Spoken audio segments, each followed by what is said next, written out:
Hello बच्चों, let's read the question. A vector, B vector, C vector are non-coplanar vector.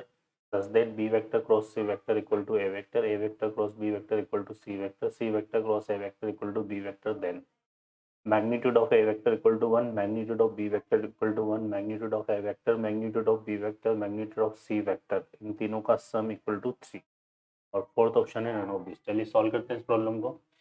तो देखिए बच्चों, यहाँ पे हमें क्या गिवन है, हमें गिवन है B vector cross C vector equal to क्या गिवन है, ए वेक्टर।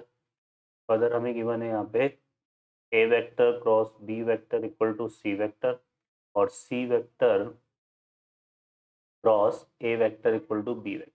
ठीक है, तो देखिए इसको हम सॉल्व करते हैं। तो यहाँ से अगर इसको हम ऐसे लिख लें, A vector dot B vector cross C vector, दोनों तरफ क्या ले लें, ए का डॉट ले लें, तो A vector dot A vector आएगा। तो ये क्या हो जाता है, box of A vector B vector C vector लिख सकते हैं इसको। ये किसके इक्वल आ रहा है, magnitude of A vector square के। ठीक है, इसी तरह से यहाँ पे करते हैं हम। तो A vector cross B vector dot C vector ऐसा लिखेंगे तो ये सी डॉट सी आएगा। ये तो हमारा क्या बन गया, box of A vector B vector C vector, और ये इक्वल टू हो गया magnitude of C vector square. इसी तरह से यहाँ पे C vector cross A vector है ना, तो डॉट क्या लिखते थे यहाँ पे, बी वेक्टर, और ये equal to B vector dot B vector. तो ये हमारा क्या बनेगा, box of C A B, और उसको हम box of A vector B vector C vector भी लिख सकते हैं। तो ये आ रहा है magnitude of B vector square. ठीक है, तो ये तीनों जो है हमारे पास क्या हो गया यहाँ पे, तो magnitude of A vector square equal to magnitude of B vector square equal to magnitude of C vector square. ठीक है, ये आ रहा है। सेकेंड चीज़ यहाँ से अगर हम देखें तो box of A vector box of B vector box of C vector, इसको हम क्या लिख सकते हैं यहाँ पे, इसको लिख सकते हैं ए वेक्टर हमारा किसके इक्वल है, ये हो जाएगा B vector cross C vector.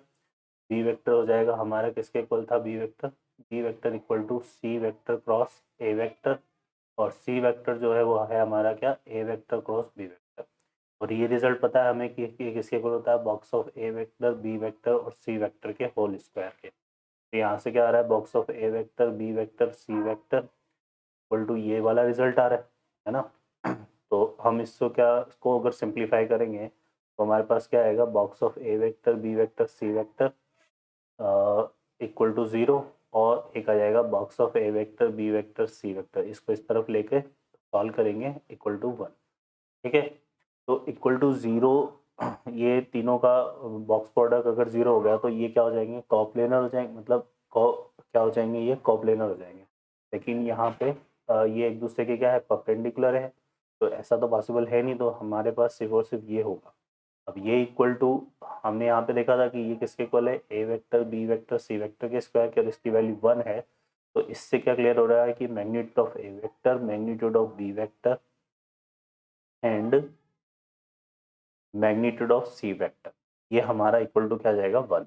तो ये हमारा ऑप्शन ए करेक्ट हो गया और ऑप्शन बी करेक्ट हो गया, और ये तीनों इक्वल टू 1 है। तो magnitude of A vector plus magnitude of B vector plus magnitude of C vector, ये इक्वल टू क्या हो जाएगा, 3 भी हो जाएगा। तो सी ऑप्शन भी हमारा करेक्ट होगा। तो A B C are the correct answer. Okay बच्चों, I hope you understand well. Best of luck, thank you.